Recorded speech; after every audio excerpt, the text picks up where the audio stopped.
हिंदुत्ववादी मोदी की छवि के बाला साहब ठाकरे भी थे कायल। उद्धव ने खुद किया खुलासा, बाला साहब ठाकरे समझते थे मोदी की अहमियत। गोधरा कांड में फंसे मोदी की कुर्सी बाला साहब ठाकरे ने बचाई थी। कैसे बाला साहब ठाकरे को इतने प्रिय थे नरेंद्र मोदी। जिस भारत में हिंदू मुसलमान एकता की मिसालें दी जाती हों, वो भारत अपनी दिशा से थोड़ा भटका हुआ प्रतीत हो रहा है। धर्म की लड़ाई को लेकर पूरे देश का मिजाज बिगड़ा हुआ लग रहा है, जो देश की सेहत के लिए लाभकारी नहीं बल्कि नुकसानदायक हो सकता है। इसीलिए जरूरी है कि जल्द से जल्द देश के माहौल को सुधारा जाए। धार्मिक विवादों से ऊपर उठकर देश को विकास की बुलंदियों पर पहुंचाने के लिए काम किया जाए, क्योंकि अगर मोदी को देश में बिगड़े माहौल के लिए दोषी ठहराया जाएगा तो यह कुछ बेईमानी से होगी। बेईमानी सा इसलिए क्योंकि ना तो मोदी अभी देश के प्रधानमंत्री बने हैं, वो साल 2014 से इस पद पर काबिज हैं, और ना ही हिंदुत्ववादी छवि अभी हाल फिलहाल में ही विकसित हुई है, बल्कि मोदी की हिंदुत्व वाली छवि के चर्चे तो तब से हैं जब वो गुजरात के सीएम थे, और इस बात को खुद उद्धव ठाकरे ने भी स्वीकारा है। जी हाँ, वही उद्धव ठाकरे जो बीजेपी की नीतियों के खिलाफ दिखाई देते हैं। उन्होंने ही 2002 के गोधरा कांड का जिक्र करते हुए मोदी की हिंदुत्ववादी छवि के बारे में बहुत बड़ा खुलासा किया है। हालांकि उन्होंने ये बात ऐसे तरीके से बताई है कि बाला साहब ठाकरे ने मोदी को उस वक्त बचा लिया था, नहीं तो उनकी गुजरात के मुख्यमंत्री की कुर्सी चली जाती। लेकिन इसी बीच में उन्होंने बाला साहब के मुख से निकली ऐसी बात कही जिससे पता चलता है कि बाला साहब भी देश की राजनीति में मोदी की अहमियत को समझते थे। दरअसल गोधरा कांड के वक्त में मोदी गुजरात के मुख्यमंत्री थे और प्रधानमंत्री थे अटल बिहारी वाजपेयी। उप प्रधानमंत्री की जिम्मेदारी निभा रहे थे लाल कृष्ण आडवाणी। उस वक्त गोधरा कांड हुआ तो उसके बाद से ही केंद्र पर नरेंद्र मोदी को गुजरात सीएम की कुर्सी से हटाने का दबाव था। नरेंद्र मोदी पर भी लगातार उनकी कुर्सी छोड़ने को लेकर दबाव बनाया जा रहा था।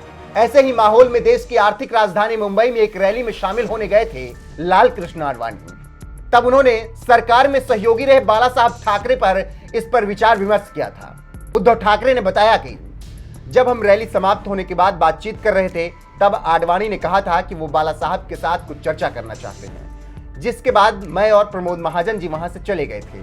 हमारे जाने के बाद आडवाणी जी ने मोदी के बारे में बाला साहब से बातचीत की थी और उनसे ये पूछा था कि मोदी को मुख्यमंत्री पद से हटाने के बारे में आपकी क्या राय है, जिस पर बाला साहब ठाकरे ने कहा था कि मोदी को छुआ भी नहीं जाना चाहिए। अगर उन्हें हटाया गया तो बीजेपी गुजरात से चली जाएगी। बीजेपी को हार का मुंह देखना पड़ेगा और इसका सीधा असर हिंदुत्व पर पड़ेगा। फिर अपनी बात को आगे विस्तार देते हुए उद्धव ठाकरे ने यह भी कहा कि साल 2012 में जब नरेंद्र मोदी तीसरी बार चुनावी मैदान में बीजेपी की तरफ से ताल ठोक रहे थे, तब भी बाला साहब ने कहा था कि इस बार भी गुजरात में नरेंद्र मोदी की सरकार बनेगी। उन्होंने कहा था कि मोदी ने गुजरात का कल्याण किया है।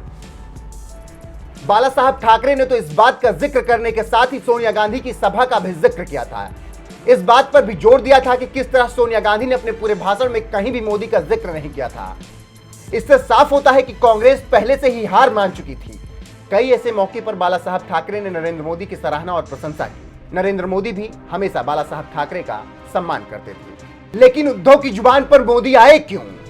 दरअसल महाराष्ट्र की महाविकास अघाड़ी सरकार के मुखिया उद्धव ठाकरे को कहीं न कहीं लग रहा है कि बीजेपी और राज ठाकरे मिलकर उनकी राह में मुश्किलें पैदा कर सकते हैं। उद्धव ठाकरे का ही आरोप है कि सरकार को डगमगाने की कोशिश में लगे हुए हैं विपक्षी दल। शिवसेना का आरोप है कि उपरोक्त मुद्दों से विपक्ष शिवसेना पर दोहरा वार करना चाह रहा है। विपक्ष जहां एक तरफ शिवसेना को हिंदुत्व छोड़ने का आरोपी बनाने का प्रयास कर रहा है, वहीं दूसरी तरफ दो समुदायों में आपसी द्वेष बढ़ाकर हिंसा और दंगे करवाने की साजिश का भी आरोप विपक्ष पर लग रहा है, जिससे उद्धव ठाकरे शांति से बचकर निकल जाना चाहते हैं। शायद इसीलिए बाला साहब ठाकरे के नाम के जरिए उद्धव मोदी सरकार पर भावनात्मक दबाव बनाने की कोशिश कर रहे हैं। शायद बाला साहब का नाम आ जाने से शिवसेना के हिसाब से मोदी सरकार एमएनएस को सपोर्ट करना बंद कर देगी। वैसे आपको क्या लगता है, क्या उद्धव का ये इमोशनल दांव मोदी पर काम करेगा? क्या मोदी को बाला साहब ठाकरे का नाम लेकर अपने एजेंडे से पीछे खींच पाएंगे उद्धव ठाकरे? उद्धव ठाकरे ने जो मोदी और बाला साहब ठाकरे का नाम लेकर माहौल में नरमी लाने की कोशिश की है, क्या इसमें उन्हें सफलता हासिल होगी? इस पर आपकी राय क्या है? कमेंट करके हमें जरूर बताएं।